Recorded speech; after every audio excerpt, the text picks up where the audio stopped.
తథాప్యుతవిత్తాస్థా వినయేన నయేన చ న హ్యస్య శయనం సృష్ట్వా కించిదప్యుపలేభిరే.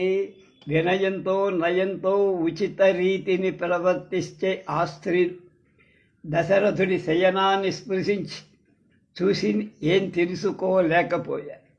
తా స్త్రియ స్వప్నశీలజ్ఞాశ్చేష్టా సంచలనాదిషు తావేపధుపరీతాశ్చ రాజ్ఞః ప్రాణేషు శంకితాః ప్రతిస్త్రోతస్తృణాగ్రాణం సదృశం సంచకాసిరే.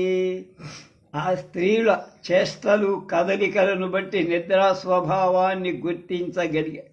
అలాంటి ఆ స్త్రీలు రాజు ప్రాణాల విషయంలో అనుమానంలో వణికిపోతూ ప్రవాహానికి ఎదురుగా నిలిచిన గడ్డి పరకలాగా చివరి భాగాల్లాగా అయిపోయారు. అధ సందేహమానానాం స్త్రీణాం దృష్ట్వా చ పార్థివం యత్తదా శంకితం పాపం జజ్ఞే తస్య వినిశ్చయః. రాజును చూసిన తరువాత అంతవరకు సందేహిస్తున్న స్త్రీ ఏ పాపాన్ని అనుమానపడ్డారు అది నిశ్చయమైంది. కౌసల్యాచ సుమిత్రాచ పుత్రశోకపరాజితే ప్రసుప్తేన ప్రబుధ్యేతే యథా కాల సమన్వితే. పుత్రశోకమాక్రమించగా నిద్రపోతున్న కౌసల్యా సుమిత్ర మరణించిన వాళ్ళులాగా మేల్కొల్ల.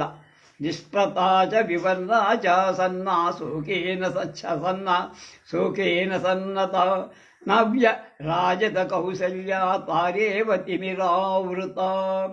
కౌశల్య శోకం చేత కాంతి విహీనురాలి శరీర ఛాయ కూడా మారిపో కుంగి కృషించి ఉండటం చేత చీకటి కప్పిన నక్షత్రాల ప్రకాశించల.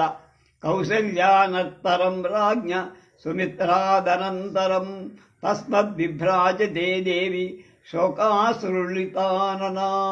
రాజు పక్కనే ఉన్న కౌసల్య ఆమె పక్కనే ఉన్న సుమిత్ర కూడా దుఃఖం వల్ల కదిగిన కన్నీళ్లచే వ్యాకులం పొందిన ముఖాలతో ప్రకాశహీనులుగా కలపడు.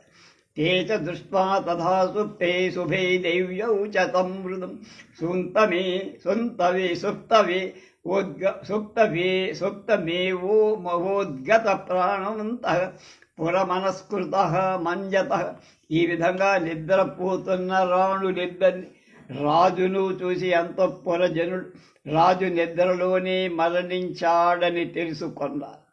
తతః ప్రచుక్రుధికృ సుధీనాః నస్మరంతావరాంగన కరేణ వైవారణ్యే స్థాన ప్రచ్యుతయూధపా.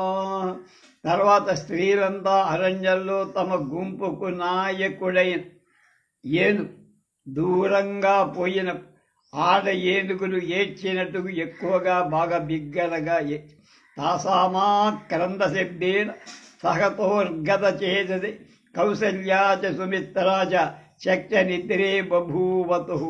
స్త్రీలు ఆక్రందన ధ్వని చేత హఠాత్తుగా తెలివి వచ్చి కౌసల్యా సుమిత్రుడు నిద్రలోంచి లేచారు.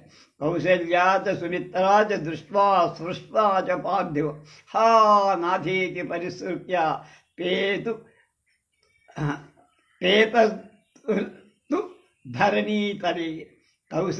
కౌసల్యా సుమిత్ర దశరథ మహారాజుని చూసి స్మరించి హా నాథ అంటూ నేల మీద పడిపోయి సా కోసలేంద్ర దుహితావేష్టమానా మహీధరే నభ్రాజ రాజోధ్యస్నుధస్త తారేన గగనాచ్యుత. నేలపై దొరడు బూడిద చేత కప్పబడిన కౌసల్య ఆకాశం నుండి కిందికి పడి నక్షత్రంలాగా కాంతిహీనమై ఉంది. నృపేశాంతగుణే జాతే కౌసల్యాం పతితాం భువి అవశ్యం సాస్తియం సర్వా హతం నాగవధూమివ. దశరథుడు మరణించగా నేలపై పడి ఉన్న కౌసల్య ఆ స్త్రీలకందరికీ చంపబడి నేలపై పడి ఉన్న ఆడ ఏనుగులాగా అనిపించి తతసర్వానరేంద్రస్య కైకేయీ ప్రముఖా స్త్రియ రుదంత్య శోకసంతప్సా నిపేతుర్గత చేతసః. కైకా మొదలైన రాజభార్యలంతా ఏడు దుఃఖం చేత పీడితలై స్పృహ తప్పి నేలపై పడిపోయి తాభిః స బలవాన్నాదః క్రోశంతీభిః రరుద్రుమః ఏన స్ఫీతీకృతో భూయ సద్గృహం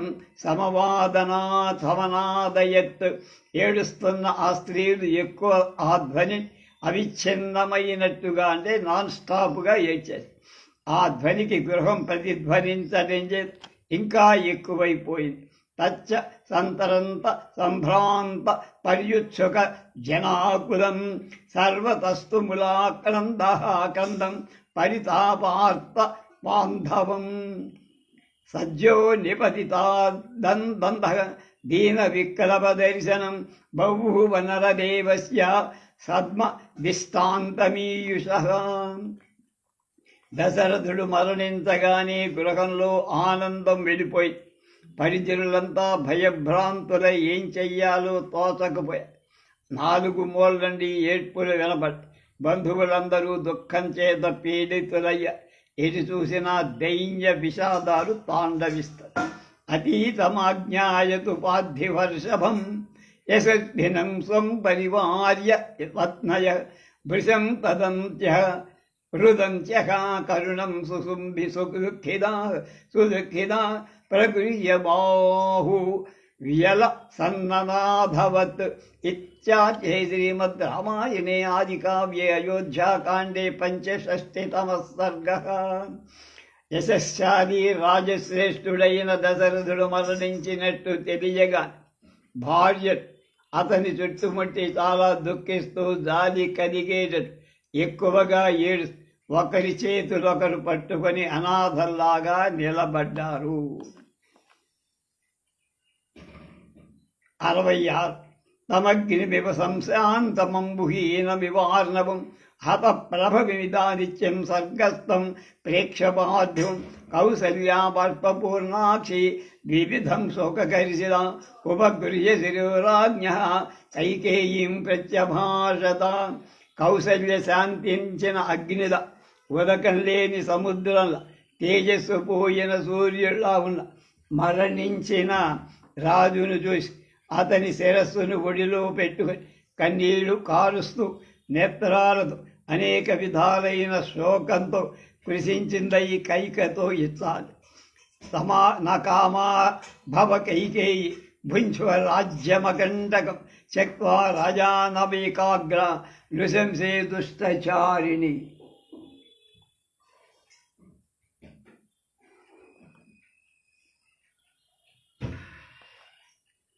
క్రూరురాలా చెడ్డ పనులు చేసే కైక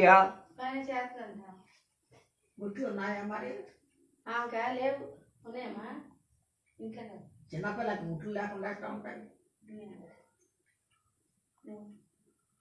నీ కోరికలు నెరవేరాయి.